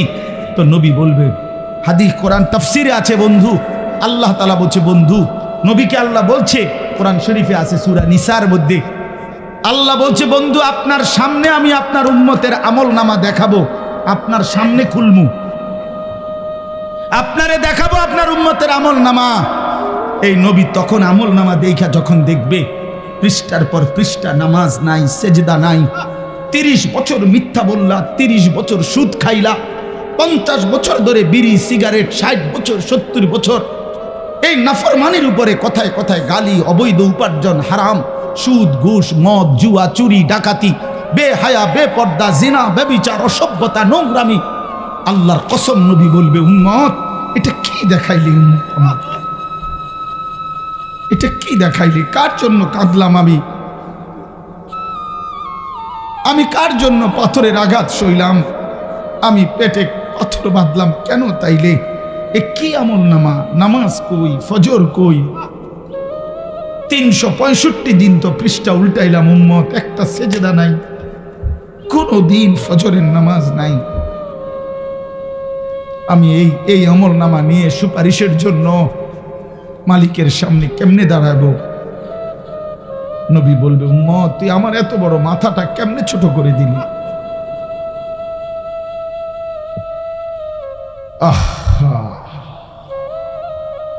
তো তখন রাসূলুল্লাহ সাল্লাল্লাহু আলাইহি ওয়াসাল্লাম বলবে, আমার উম্মত বলো, আমি আর কত কাঁদলে তোর দিল নরম হইত? আমি আর কত রক্ত ঝরাইলে, আমি আর কতদিন ক্ষুধার কষ্ট সইলে তুমি উম্মত আমার কথা শুনতা? বলো কি বলবেন ভাই, কি বলবেন? ছেলেরা আমার, বদলে যাও, তোমরা মুসলমানের সন্তান, তোমরা নষ্ট হয়ে গেলে দ্বীনের জন্য লড়বে কে বাপ? ইসলামের জন্য জানবাজি রাখবে কে? আগামী দিনে ইমাম মাহদির পক্ষে লড়বে কে? দাজ্জালের বিরুদ্ধে লড়বে কে? আমার অনুরোধ রইল, ছেলেরা তোমাদেরকে অনুরোধ করে দাও, অনেক নওজোয়ান মাশাআল্লাহ, দেখছেন কি পরিমাণ ছেলে, কি পরিমাণ ছেলে। যদি এদের প্রত্যেকের কপালে সেজদা থাকতো কি পরিমাণ সুন্দর হতো। এই জন্য আমি ভাই বলি, যদি কখনো মনটা শক্ত থাকে, কোনোভাবেই মন নরম না হয়, তো মাঝে মাঝে ফিলিস্তিনের মজলুম মুসলমানের রক্ত দেখো। প্রতিদিন কি পরিমাণ মুসলমান আল্লাহর এই জমিনের মধ্যে রক্ত ঝরাচ্ছে। ইসরায়েলের ইহুদি কুত্তারা কি পরিমাণ মুসলমানের রক্তে জমিন ভাসায় ফেলছে। আমি এটা সবচেয়ে বেশি বলি যে গাজা, ফিলিস্তিন, এই জায়গাগুলোর মুসলমান যখন প্রতিদিন রক্ত দিতেছে, শহীদ হচ্ছে, খুন হচ্ছে, ছোট্ট ছোট্ট এতিম বাচ্চা অসহায়ের মতো কাঁদতেছে, বিধবা নারীর কোনো আশ্রয় নাই, সন্তানের কোনো আশ্রয় নাই, মুসলমানের যখন এই পরিমাণ অবস্থা, সেই সময় তুমি মোবাইলে উলঙ্গ ছবি, নাচ গান, জিনা ব্যভিচারের দৃশ্য সারা রাত দেখো, হায় বন্ধু, এটা মানায় না। এত বড় জালেম মানুষের বাচ্চা হইতে পারে না, এটা মানায় না, এটা ইনসাফ না। কারো বাবা এখানে লাশের তরফায়, আর সেই সন্তান যদি বসে বসে মোবাইল টিপে, এটা কি জুলুম না? তো আমাদেরই তো ভাই, আমাদেরই তো মুসলমান ওরা। এই অবস্থায় কেমনে এই অসভ্যতা, এই নোংরামি, এই অশ্লীলতা, এই বেহায়াপনা, এই নারী ছবি, নাচ গান, জেনা ব্যভিচারের দৃশ্য কিভাবে দেখো ভাই? রাত গভীরে পৃথিবীর সবাই ঘুমিয়ে যায়, তুমি মনে করছো নওজোয়ান ভাই কেউ দেখে না? আল্লাহর কসম, আল্লাহ কোরআনে বলছে, আলাম ইয়ালাম বিআন্নাল্লাহা ইয়ারা, বান্দা মনে রেখো আমি কিন্তু সারাক্ষণ তোমাকে দেখি, আমি দেখছি। আল্লাহ ডাক দিয়ে বলে, আনিস আমি কিন্তু ঘুমাই নাই, আমি আছি। লা তাখুযুহু সিনাতুম ওয়ালা নাওম, রব্বুল আলামিন বলে আমার কোনো তন্দ্রাও নাই, ঘুমও নাই। ওমা মাসসানা মিন লুগুব, আল্লাহ বলেন কোন রকম ক্লান্তি আমাকে স্পর্শ করে না। লা ইয়াদিল্লু রাব্বি ওয়ালা ইয়ানসা, আল্লাহ বলেন আমি পথ হারাই না, আমি আল্লাহ কারো কথা ভুলেও যাই না। ওমা কুন্না আনিল খালকি গাফিলিন, আল্লাহ বলেন আমি আমার একটা সৃষ্টির ব্যাপারেও গাফেল নই। আল্লাহ বলেন ওয়ামা ওয়াকাফা বিযুনবি ইবাদিহি খাবীরাম বাসীরা, আল্লাহ বলেন আমার প্রতিটি বান্দার যাবতীয় গুনাহের ব্যাপারে আমি আল্লাহ একাই খবর রাখতে পারি, একাই সচক্ষে দেখি। সুবহানাল্লাহ। কেমনে ফাঁকি দিবা? আল্লাহকে ফাঁকি দিবেন কেমনে? বন্ধু আমার, কেমনে আল্লাহরে ফাঁকি দিবেন? ওমা রব্বুকা বিগাফিলিন আম্মা তা'মালুন, আল্লাহ বলে বান্দা তোমরা যা করছো আমি আল্লাহকে এক মুহূর্তের জন্য গাফেল ভেবো না, গাফেল ভেবো না। আমি আল্লাহ গাফেল নই। রাত ৩টায় আমি যেমন দেখি, দিনের আলোতেও আমি তেমনই দেখি। দেখে কিনা বলেন? দেখে কিনা বলেন? হ্যাঁ। وعنده مفاتيح الغيب لا يعلمها إلا هو, আল্লাহ বলেন অদৃশ্যের যাবতীয় চাবি আমি আল্লাহর হাতে, আমি ছাড়া আর কেউ তা জানে না। ويعلم ما في البر والبحر, আল্লাহ বলেন জমিনের তলদেশে কিংবা মাটির উপরে, সাগরের তলদেশে কিংবা মাটির উপরে, যেখানে যা সব আমি আল্লাহ জানি। ওমা তাসকুতু মিন ওয়ারাকাতিন ইল্লা ইয়ালামুহা, জমিনের কোথাও যদি একটা পাতা পড়ে আমি আল্লাহ তাও জানি। ওয়ালা হাববাতিন ফি যুলুমাতিল আরদি, মাটির অন্ধকারে কোন গাছের কোন দানা, কোন বীজ, কোনটা আমার বান্দা রোপণ করেছে আমি সেটাও জানি। ওয়ালা রাতবিন ওয়ালা ইয়াবিসিন, শুকনা কিংবা ভিজা যত কিছুই আছে সব আমি জানি। আল্লাহ বলেন শুধু আমি জানি না বান্দা, ইল্লা ফি কিতাবিন মুবিন, সব কিছু আমি আল্লাহ আমার নির্ধারিত সুস্পষ্ট কিতাব তাকদীরের মধ্যে লিখে রেখেছি। এই পৃথিবীতে ধান হবে কয়টা, গম হবে কয়টা, ফুল হবে কয়টা, ফল হবে কয়টা, মাছ হবে কয়টা, গোশত হবে কয়টা, রব্বুল আলামিন বলে এটা আমি নগদ সিদ্ধান্ত না, আসমান জমিন সৃষ্টির 50,000 বছর আগেই আমি আমার গোটা সৃষ্টির তাকদীর সমস্ত কিছু আল্লাহ ভিন্ন যত কিছু হইতে পারে সব কিছুর তাকদীর আল্লাহ সুনির্দিষ্ট কিতাবে লৌহে মাহফুজে লিখে রাখছেন, লিখে রাখছেন, লিখে রাখছেন। তুমি হাসবা কয়বার লেখা আছে, তুমি কাঁদবা কয়বার লেখা আছে। একবার বেশি হাসতেও পারবা না, একবার বেশি কাঁদতেও পারবা না। এক লোকমা না খাইয়াও যাইতারতা না কবরে, এক লোকমা বেশতি খাইয়াও যাইতারতা। ওয়ালা রাতবিন ওয়ালা ইয়াবিসিন ইল্লা ফি কিতাবিম মুবিন। শুধু আমি জানি এটা না, আমি লিখে রাখছি। লিখে তাকদীর এটা আমাদের ঈমানের অংশ, ঠিক না? ওয়াল কদরি খাইরিহি ওয়া শাররিহি মিনাল্লাহি তাআলা, এটা আমাদের ঈমানের যে 7টা ঈমানে মুফাসসাল, এর মধ্যে একটা আছে কিনা বলেন? এটা জরুরি। চলেন ইনশাআল্লাহ নওজোয়ান ছেলেরা নিয়ত করো, নামাজ পড়বো ইনশাআল্লাহ। বলো ভাই, বলো না ইনশাআল্লাহ। আরে জোরসে বলো ইনশাআল্লাহ বেটা। আল্লাহ তৌফিক দান করে। এটা পাক্কা নিয়ত করো। ফজরের নামাজ বরকতই আলাদা। ফজরের নামাজ পড়ার বরকতই আলাদা, বিশ্বাস করো। কষ্ট, এটা কোনো কষ্ট নাই। মোবাইল কিনলে হয়, মোবাইলের মধ্যে 5টা অ্যালার্ম আছে। মোবাইলের যে অ্যালার্মের ঘরটা, এটার মধ্যে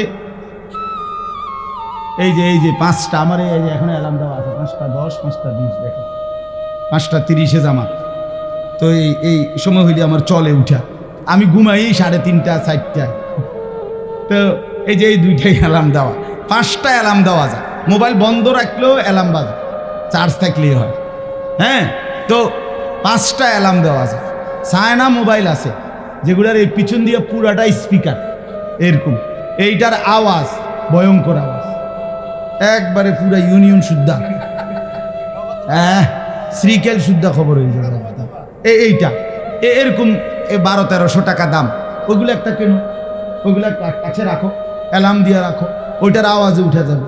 অ্যালার্মওয়ালা ঘড়ি আছে, হ্যাঁ ওইটা আমার 3টা মোট, মানে আমার কাছে আমি বলু যে আমি যেহেতু অনেক রাতে ঘুমাই 3:30 4টায়, তা আমার তো এমন ঘুম চাপে তখন যে আমার আর আছে 1 ঘন্টা, কিন্তু আমি না ঘুমাইয়াও উপায় না, এতক্ষণ আমি বসে থাকতাম কেমনে। আবার ঘুমাইয়া ফজরের নামাজে উঠতে কষ্ট হয়, এই জন্য আমার বাসায় 3টা, এইটা একটা, আর এই সায়না মোবাইল একটা আছে এই আওয়াজওয়ালা, আর একটা হলো এই অ্যালার্ম ঘড়ি, একটা টেবিলের উপরে, একটা আমার একটা ওয়ার্ড্রপ আছে আমার কাপড় চোপড় রাখি এটার উপরে, আর একটা বালিশের উপরে। তো 3খানে রাখলাম কেন? এক জায়গায় রাখলে অনেক সময় বিরক্তির কারণে বন্ধ করে দিলাম 3টা, এই জন্য দূরে দূরে থাকে, যাতে করে হ্যান্ড গিয়ে বন্ধ করলে তুই উঠতেই গেল।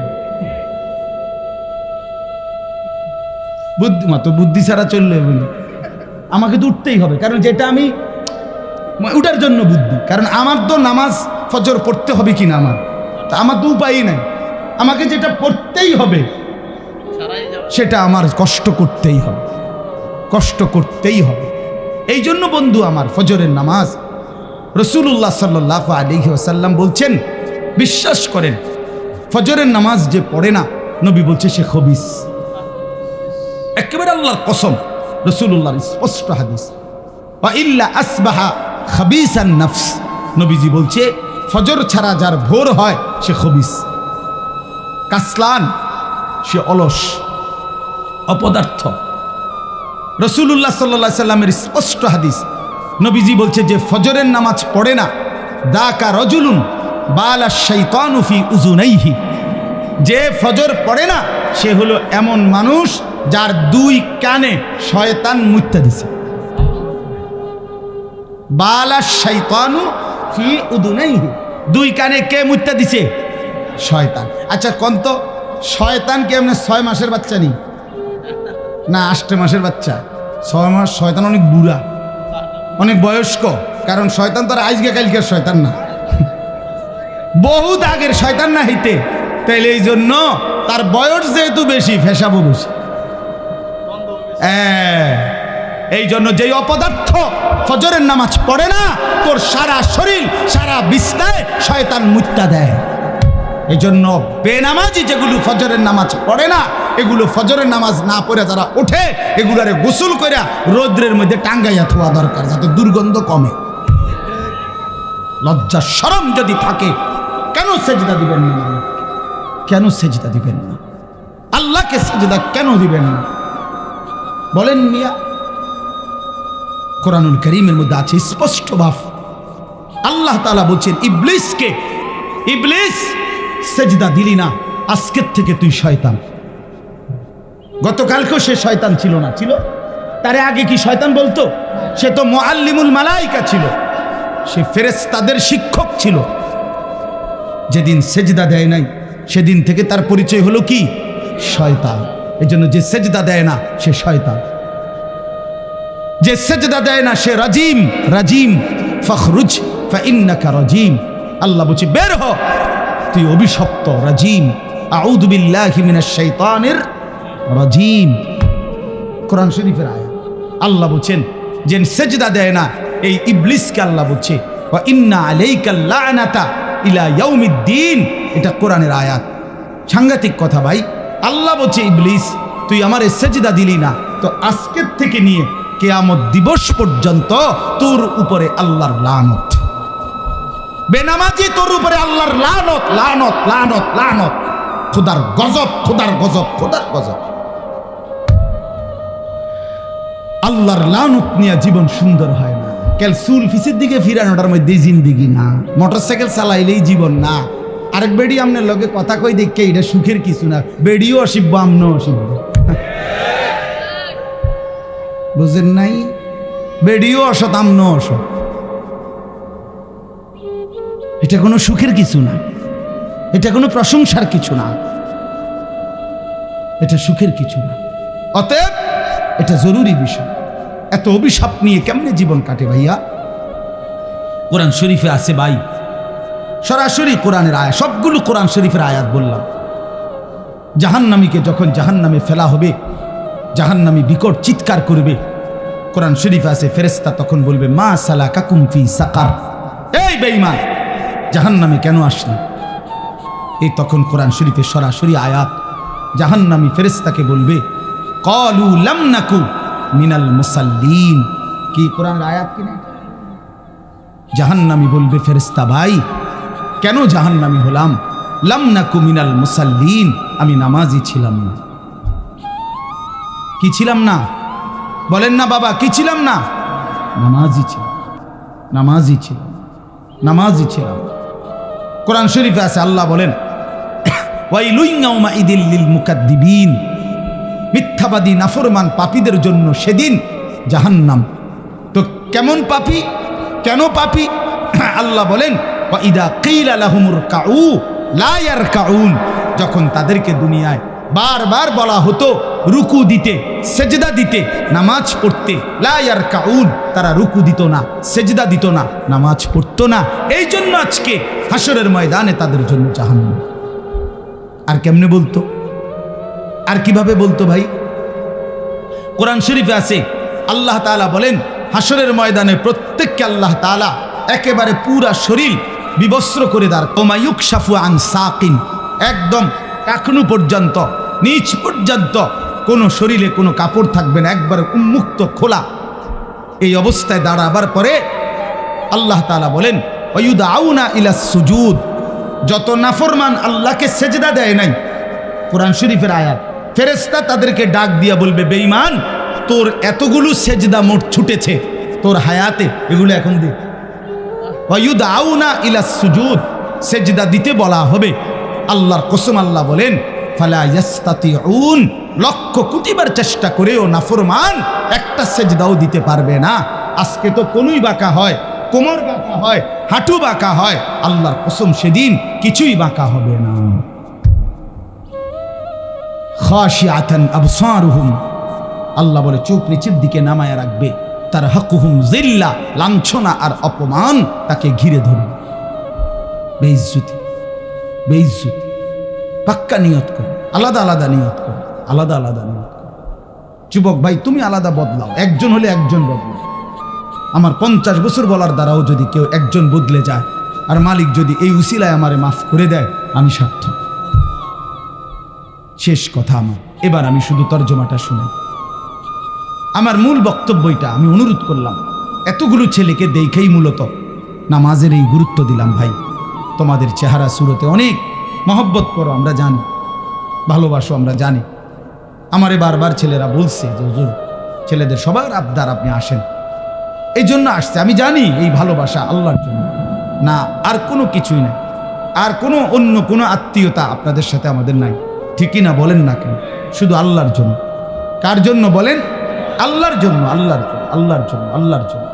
অতএব আজকে এতগুলো ছেলেকে দেখেই মূলত বয়স্ক বাবা আপনাদের কষ্ট নিয়ে না, আপনাদেরকে বেশি কিছু বলতে পারলাম না, কিন্তু এই নওজোয়ান আপনাদের ছেলে, এরা আপনাদের ভাতিজা, আপনাদের নাতি, আপনাদের সন্তান।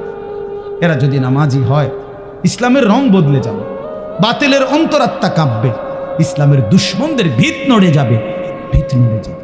প্রতিদিন প্রতি মুহূর্তে এই আমার এই ছোট্ট বাংলাদেশেও ইসলামের বিরুদ্ধে প্রতিদিন সারা পৃথিবীব্যাপী বহুমুখী ষড়যন্ত্রের সকল কার্যক্রম বাংলাদেশেও প্রয়োগ করা হয়। ষড়যন্ত্র একদিনও বন্ধ নাই, দুশ্মনী একদিনও বন্ধ নাই। ইসলাম, মুসলমান, উলামায়ে কেরাম, দিন, ধর্ম, এদেরকে নিশ্চিহ্ন করার জন্য হাজারো রকমের জাল বেঈমানরা পাইতা রাখছে। আল্লাহ আমাদের সন্তানদেরকে আমাদের কাছেই ইসলামের জন্য ফিরায়া দেন। নবী সাল্লাল্লাহু আলাইহি সাল্লামের আখেরি ওসিয়ত ছিল ভাই, নবীজি যখন দুনিয়া থেকে বিদায় নেয়, আম্মাজান আয়েশা রাদিয়াল্লাহু তাআলা আনহার বুকে মাথা রাখা অবস্থায় জিব্রাইল এবং মালাকুল মউত আজরাইল, এই দুইজন সামনে, নবীজির রুহু কবজ করবে এখন। এই মুহূর্তে নবীজি বললেন, আয়েশা, আজরাইল আর জিব্রাইল আমার সামনে, তাদের দুইজনকে সাক্ষী রেখে আমার উম্মতের জন্য আমি শেষ কথা আয়েশা তোমার কাছে বলে গেলাম, আসসালাত, আসসালাত, আসসালাত। আমার উম্মতরে বইল নামাজ ঠিক রাখতে, নামাজ ঠিক রাখতে। আমি গেলাম আয়েশা আমার মালিকের কাছে, ওরারে বইল নামাজ ঠিক করে আনতে, আমি ওদের জান্নাত ঠিক করে দেব, জান্নাত ঠিক করে দেব। হযরতে ওমর রাদিয়াল্লাহু তাআলা আনহু, ওমর 10.5 বছর মুসলমানদের খলিফা বাদশাহ ছিলেন। ফজরের নামাজে 10.5 বছর পরে উনি ইমামতি করতেন। ফজরের নামাজে ইমামতি অবস্থায় প্রথম রাকাতে এক ছদ্মবেশী কাফের অগ্নিপূজক প্রথম কাতারে লুকাইয়া ছিল। সে কোমর থেকে ধারালো ছুরি বাহির কইরা হযরত ওমরের কোমরের মধ্যে 8 থেকে 10টা ছুরির ঘাই দিছে।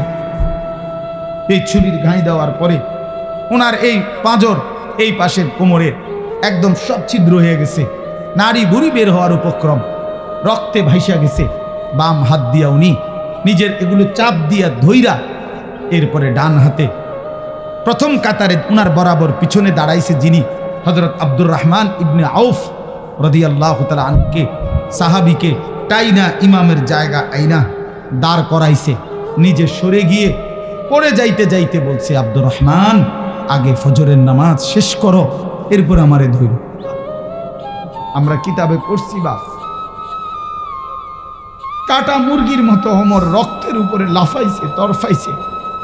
সাহাবায়ে কেরাম এরপরও আগে ফজরের নামাজ পড়ছে, এরপরে ওনারে ধরছে, এর ঘরে নিয়ে গেছে, ওনারে কামরায় চকির উপরে শোয়াইছে, মুখ দিয়া ওষুধ দিচ্ছে, এদিক দিয়া বাইর হয়ে যাইতেছে।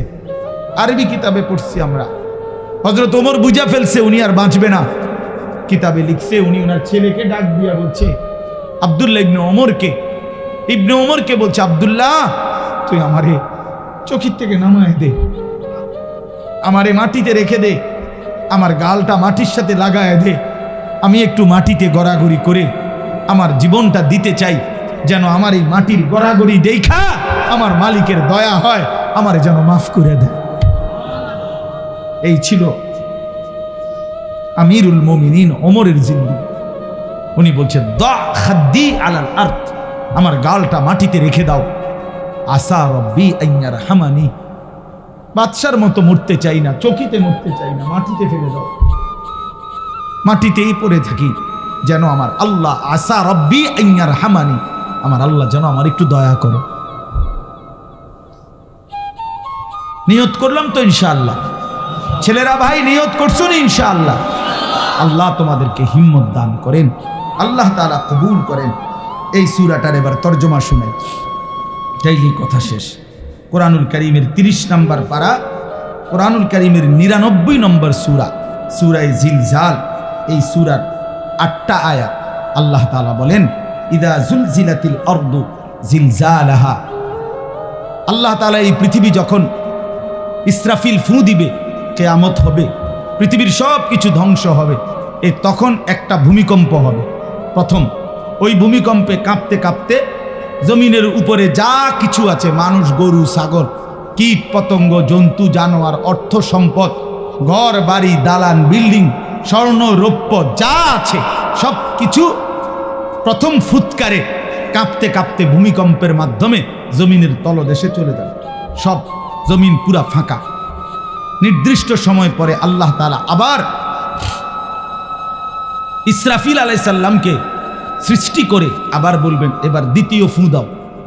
এই দ্বিতীয় ফু যখন আবার দিবে, এই কথাটা এখানে বলতেছে, ইদা জুলজিলাতিল আরদু জিলজালাহা, জমিন তখন আবার কাঁপতে শুরু করবে, ভূমিকম্প হবে আবার দ্বিতীয়বার।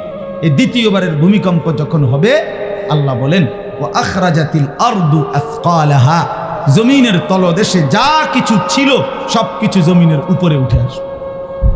মানুষও, জন্তু জানোয়ারও, অর্থ সম্পদ, স্বর্ণরৌপ্য সব কিছু মাটির নিচে আবার খালি।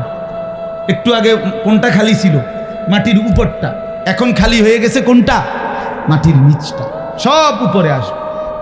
একটা আশ্চর্য কথা শুনেন, এই আয়াতের তাফসিরে আছে, নবী সাল্লাল্লাহু আলাইহি সাল্লাম বলেন, মাটির নিচের সমস্ত স্বর্ণ, রৌপ্য, মণি, মুক্তা, হীরা, জহরত, অর্থ সম্পদ সব মাটির উপরে স্তূপ হয়ে যাবে এই হাসরের মাঠে।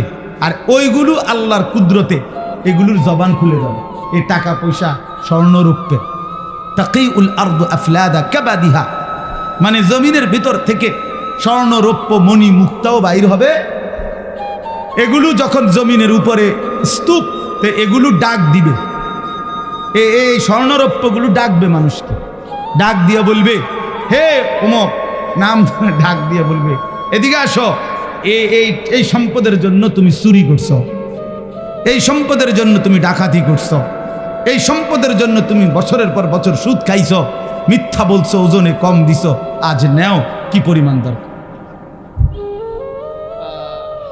আজ নেও, এদিকে আসো, নেও যা লাগবে না। এই সম্পদের জন্য ভাইয়ের হক নষ্ট করছো, এই সম্পদের জন্য অমুককে হত্যা করছো, নাও এখন না। এই তখন কোরআন শরীফে আছে ওয়াকাল আল ইনসানু মা লাহা, তৃতীয় আয়াত। তখন লোকেরা একজন আরেকজনকে বলবে, ভাই এটা কি মা লাহা, এরুমকা, এটা কি, এগুলো কথা বলে কেমন, এগুলো কথা বলতেছে কেন, আরে ঘটনাটা কি? আল্লাহ বলেন ইয়াউমা ইদিন তুহাদ্দিসু আখবারাহা, বান্দা মাত্র তো দেখলা স্বর্ণ, রৌপ্য কথা বলে, এখন না দেখবা খেলা, এখন দেখবা খেলা। কি খেলা? আল্লাহ বলেন এবার দেখবা জমিন তোমার পুরা জিন্দেগির বিন্দু বিন্দু বিসর্গ, তোমার জীবনের কর্মকাণ্ড, ভালো মন্দ, নেক বদ সবকিছু এখন তোমার সামনেই আমি আল্লাহর সামনে বলবো। ইয়াউমাইদিন তুহাদ্দিসু আখবারাহা, জমিনের মধ্যে যত খবর, জমিন সব কিছু মালিকের সামনে পেশ করবে, সব কিছু বলবে, সব কিছু বলবে। তোমার রাতের গুনাহ, দিনের গুনাহ, একাকীর গুনাহ, প্রকাশ্যের গুনাহ, তোমার রাতের তাহাজ্জুদের সেজদা, আবার মসজিদের জামাতে নামাজ পড়েছো সেই সেজদা, সব বলবে মালিকের কাছে, কিছুই আড়াল হবে না। আল্লাহ কোরআনে বারবার বলছে, বান্দা আড়াল করতে পারবা না, আড়াল করতে পারবা না। সবাই বলবে কিভাবে জমিন কথা বলে, কিভাবে স্বর্ণরৌপ্য কথা বলে। অন্য আয়াতে কোরআনের অন্য জায়গায় আছে ওয়া শাহিদা আলাইহিম সামউহুম ওয়া আবসারুহুম ওয়া জুলুদুহুম, আল্লাহ বলেন তোমাদের কান, তোমাদের চোখ, তোমাদের সারা দেহের চামড়া আমি আল্লাহর সামনে তোমাদের জিন্দেগির সব কাজ সম্পর্কে সাক্ষী দেবে। শরীরের প্রতিটা চামড়া কথা বলবে। কেন কথা বলে, কেমনে কথা বলে? তো আল্লাহ বলতেছেন বিআন্না রাব্বাকা আওহা লাহা, আল্লাহ আদেশ করেছেন বলেই কথা বলে। হ্যাঁ, এই জন্য মনে রাখতে হবে শুধু জিহ্বাই কথা বলে, জি না, আল্লাহ হুকুম করলে কথা বলে। কথা বলেন না, জিহ্বায় কথা বলে না, না না না। তো যে বেটা বুবা, বুবা মানুষ দেখছেন নি জীবনে? হের জিহ্বা নাই তো হে কথা কয় না, তো কি বোঝা গেল? জিহ্বায় কথা বলে না, মালিকের হুকুম হইলে কথা বলে। যে কানে শুনে না, হের এরকম কান নাই, ঠিক না? এদের সমান তো সে শুনে না কেন? বুঝা গেল আল্লাহর হুকুম হলে শুনে। যে অন্ধ তার কি এখানে চোখ বলতে কিছু নাই? কথা বলেন না, অন্ধ লোকের এদিকে এরকম চোখ নাই তো হে দেখে না। বুঝা গেল কি মালিকের হুকুম হলে। ঠিক এরকম আল্লাহ বুঝাইতে চাইছেন, বান্দা তুমি তো মনে করছো জিহ্বা দিয়ে শুধু কথা বলে, আরে না বেউকুফ, আমার হুকুমে কথা বলে। তো আমি হুকুম করিলে যদি গোশতের এই টুকরাটা কথা বলতে পারে তো এই টুকরা বলতে পারবে না? বুঝেন নাই? আমি হুকুম করিলে জমিন কথা বলতে পারবে না কেন? আল্লাহর হুকুমে কথা বলতে পারে। নবীজি সাল্লাল্লাহু আলাইহি সাল্লাম আল্লাহর হুকুমে নবীজির সামনে একবার এক গ্রাম্য লোক একটা মরা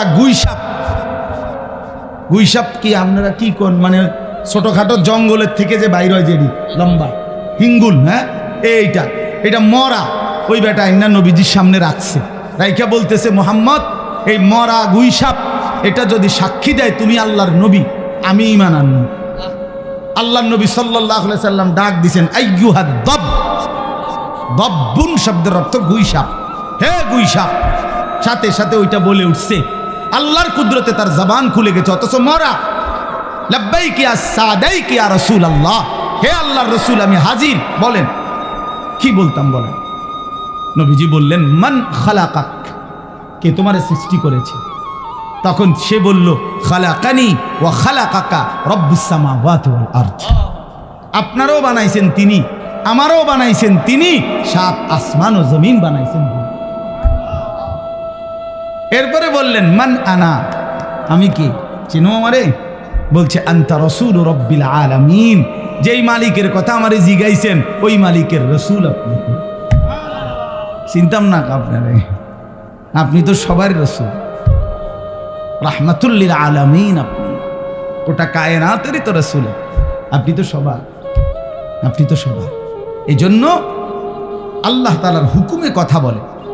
ইয়াউমা ইদিন ইয়াসদুরুন নাসু আশতাতাল লিয়ারাউ আমালাহুম, আল্লাহ বলেন এরপরে এই সমস্ত মানুষ দ্বিতীয় ফুৎকারে যখন কবর থেকে হাসরের ময়দানে দাঁড়াবে তো প্রত্যেকেই দলে দলে ফেরেশতারা ভাগ করে করে দিবে। আশতাতান মানে ভাগ ভাগ হয়ে ফেরেশতারা প্রত্যেককে তার আমল অনুযায়ী, পাপ অথবা নেকি অনুযায়ী ভাগ ভাগ করে দিবে। ওই ভাগে ভাগে লাইনে লাইনে প্রত্যেকেই লিউরাও আমালাহুম, নিজ নিজ জিন্দেগীর আমল সচক্ষে দেখতে পাবে। সচক্ষে। ইয়াউমা তুবলাস সারাইর, কোরআন শরীফের আরেক আয়াতে আছে, আল্লাহ বলে, বান্দা তোমার বাহ্যিক আমল না, শুধু তোমার অন্তরের ভিতরে যে কথাগুলো জীবনে কাউরে বলো নাই, কেউ শুনে নাই, কেউ দেখে নাই, সেগুলো আমি খুলে ডাইরেক্ট প্রকাশ। হুসিলা মা ফিস সুদূর, ভালো মন্দ কত কথা আমরা কল্পনা করি না, এগুলো। এই শেষ কথা হলো আল্লাহ তাআলা বলেন, ফামান ইয়ামাল মিসকালা যাররাতিন খায়রান ইয়ারাহ ওয়া মান ইয়ামাল মিসকালা যাররাতিন শাররান ইয়ারাহ। শোনো বান্দা, ইমানদার হও আর কাফের হও, অনুগত হও আর অবাধ্য হও, আমার প্রতিটা বান্দা তোমরা আজকে হাসরের ময়দানে তোমাদের দুনিয়ার জীবনের এক জাররা অনুপরিমাণ ভালো কাজ তাও দেখতে পাবা, অনুপরিমাণ মন্দ কাজ তাও আজকে দেখতে পাবা। নেক কাজের পুরস্কারও পেয়ে যাবা, নাফরমানি যত সামান্যই হোক এটার শাস্তিও মিলে যাবে। আজ ফিডাও দেখবা, পুরস্কারও দেখবা। পুরস্কার আজ ছাড় দেওয়া এক জাররা, আরবিতে জাররা বলে, আপনার তাফসিরে আছে লা ওয়াজনা লাহু, যেটার কোনো ওজনে হয় না, এত সামান্য, মানে কোনো ফাল্লি বাটখারাত দিলে কি আসবে না, 100 গ্রামও না, 1 গ্রামও না, আধা গ্রামও না, কোনো ওজন নেই। লা জিনাতা লাহা, এটা কোনো ওজন হয় না, এত সামান্য। হযরত আব্দুল্লাহ ইবনে আব্বাস বলছে, জাররা মানে কি? বলছে তুমি যদি মাটির মধ্যে আপনি হাত রাখো, আবার মাটি উঠাইলে, হাত উঠাইলে যদি কিছু সামান্য বালু লাগে, যেটা ঝরে যায়, এই সামান্য বালু যেগুলো, এগুলো হলো জাররা, এত সামান্য। আমার ওস্তাদ বলছিলেন যে কেউ যখন লুঙ্গি চিপে রৌদ্র দেওয়ার জন্য, দেখবেন মানুষ লুঙ্গি ভালো করে কাপড় চিপ্পা, লুঙ্গি কাপড় যেটাই হোক, রৌদ্র দেওয়ার আগে আবার একটা জারা মারে, এমনি একটা জারা মারে না, এরপরে না দেয়। এই জারা মারিলে পিচি পিচি সামান্য পানির যে ফোঁটাগুলো ছিটকাইয়া পড়ে এগুলো জাররা, এগুলো ওজন করলে আধা কেজি হইব নাকি? সামান্য, মানে এক কথা এটা বুঝায় আর কি, মূলত আসলেই কোনো কি নাই, ওজনে নাই, একেবারেই সামান্য। যেটা আমি ভাবিও নাই সেটাও আমার আমল নামায় লেখা হয়েছে, লেখা হয়েছে। লা ইউগাদিরু সাগীরাতাও ওয়ালা কাবীরা ইল্লা আহসাহা। অতএব তাফসীরের মধ্যে আছে এই আয়াতটা কোরআনুল কারীমের নবীজি বলছে আল আয়াতুল জামিআ, কোরআনের সবচেয়ে পরিপূর্ণ অর্থবোধক একটি কথা এইটা, যে সামান্য অনুপরিমাণ ভালো কাজও তুমি আখিরাতে দেখতে পাবা, সামান্য অনুপরিমাণ মন্দ কাজও তুমি আখিরাতে দেখতে পাবা। তাফসীরের মধ্যে আছে রাসূলুল্লাহ সাল্লাল্লাহু আলাইহি সাল্লামের জামানায় বহু লোক এই কথাইটা শুই নাই, এই আয়াতের এদ্দুর শুই না কালেমা পড়ে মুসলমান হয়েছে। হ্যাঁ হ্যাঁ, এক ব্যক্তি ফারাজদাকের আত্মীয়, সে নবীজির দরবারে এসে বলছে, মুহাম্মদ তুমি আমার একটা কিছু শোনাও, তোমার আল্লাহর পক্ষ থেকে নাজিলকৃত। নবীজি এই আয়াতটা পড়ে শুনাইছেন। তো ওই ব্যক্তি বলল, হাসবি, আমার জন্য এটাই যথেষ্ট, আমি একথার উপরেই কালেমা পড়লাম। এই শেষ কথা। অতএব আজকে ভাই আমার এই কথার দ্বারা আমি কি বুঝাইতে চাইলাম, এই ছোট্ট সূরার দ্বারা অর্থ হলো আল্লাহকে ফাঁকি দেওয়ার সুযোগ নেই। সুযোগ আছে ভাই। আমাদের জিন্দিগি আমার থেকে আপনি লুকাইলেন, আপনার থেকে আমি লুকাইলাম, আপনারটা আমি জানি না, স্বামীরটা স্ত্রী জানে না, স্ত্রীরটা স্বামী জানে না, ভাইয়েরটা বোন জানে না, বোনেরটা ভাই জানে না, নেতারটা কর্মী জানে না, কর্মীরটা নেতা জানে না। সব হইতে পারে দুনিয়ায়, কিন্তু আল্লাহর থেকে আড়াল করা কোনো সুযোগ নেই। অতএব আল্লাহর কাছে আমাদেরকে ফিরতেই হবে, যেতেই হবে। আর তখন আল্লাহ তাআলা বিন্দু বিন্দু হিসাব আমাদেরকে শোনাবেন, দেখাবেন। অতএব দয়া করে, যেহেতু মরতেই হবে, আখেরাতে যেতেই হবে, আমাদেরকে কবরে যেতেই হবে, যত চালাকি হন, পক্ষে থাকেন বিপক্ষে থাকেন, বন্ধু থাকেন শত্রু হন, যাই হন, মৃত্যু নিশ্চিত। মৃত্যু নিশ্চিত কিনা? রাজপ্রাসাদে যে থাকে তারও মরে যাবে, কুঠির জীর্ণ কুঠিরে যে থাকে সেও মরে যাবে। আজকের রাত যার বাসর রাত, তার রাতও বোর হবে। আজকের রাত যার ফাঁসির রাত, তার রাতও বোর হবে। হাসতে হাসতেও কবরে যায়, কাঁদতে কাঁদতেও কবরে যায়। অতএব দুনিয়া থাকার জায়গা নয়। চলেন আমি আপনি সবাই মিলে ফিকির করি, নিয়ত করি, ইনশাআল্লাহ ইনশাআল্লাহ আল্লাহ চাহে তো আমরা পুরা জিন্দিগি আল্লাহকে মানবো ইনশাআল্লাহ, নামাজ পড়বো ইনশাআল্লাহ। আজকের থেকে পরিবর্তন হোক, পরিবর্তন আজকের এশার নামাজ থেকে হোক। কি বলে? আজকের এশার নামাজ ইনশাআল্লাহ শুরু করো যুবক, আজকের থেকে তুমি পড়ো, এখন থেকেই এশার নামাজ। কোন রকম এখন বিরতি দিলে তুমি বাটপারি সিটারি কইরা তুমি যদি এদিক সেদিক যাও গা, কেউ বিড়ি ধরাইতে গেলেন, কেউ আপনার মোবাইল টিপতে গেলেন, তাহলে আপনি যে 3 নম্বর মানুষ, 2 নম্বর মানুষ, এটা বুঝার আর কোনো বাকি নাই। কথা বুঝছেন? এই জন্য কষ্ট করে হলেও প্রত্যেকে ইনশাআল্লাহ এখানে আমরা দাঁড়িয়ে বসে যতজন, আমরা সবাই মুসলমান না? তাহলে আমাদের সবার উপরে নামাজ ফরজ, ঠিক কিনা বলেন? অতএব ইনশাআল্লাহ পরিবর্তন হোক।